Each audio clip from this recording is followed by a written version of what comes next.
आता आपण बघा टॉप 9 राजकीय बातम्या। सरकारने दिल्ली समोर महाराष्ट्राला झुकवलाय। गुजरात म्हणून महाराष्ट्र चालवण्याची स्वप्न गुजरातचे लोक बघू लागलेत। हे महाराष्ट्र सहन करणार नाही, जयंत पाटलांचा हल्ला बोल।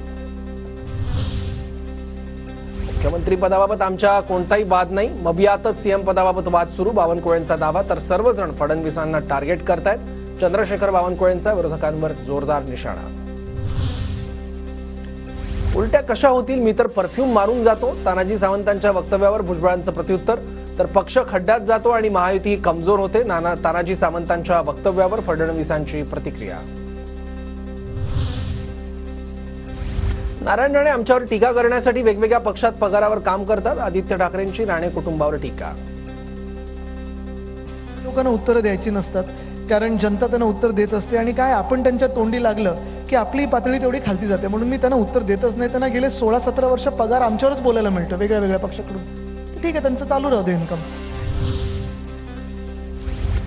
देवाभाऊ उल्लेख करत बारामतीत फडणवीसांचे बॅनर। तर मला अनेक वर्षांपासून लोक देवाभाऊ म्हणतात, फडणवीसांची प्रतिक्रिया।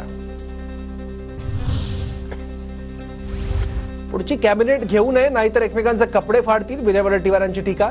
तर भाजपला शिंदेंशिवाय पर्याय नाही, दादांना मोदी शहांच्या दयेवर जगावं लागेल, वडेट्टीवारांचं वक्तव्य।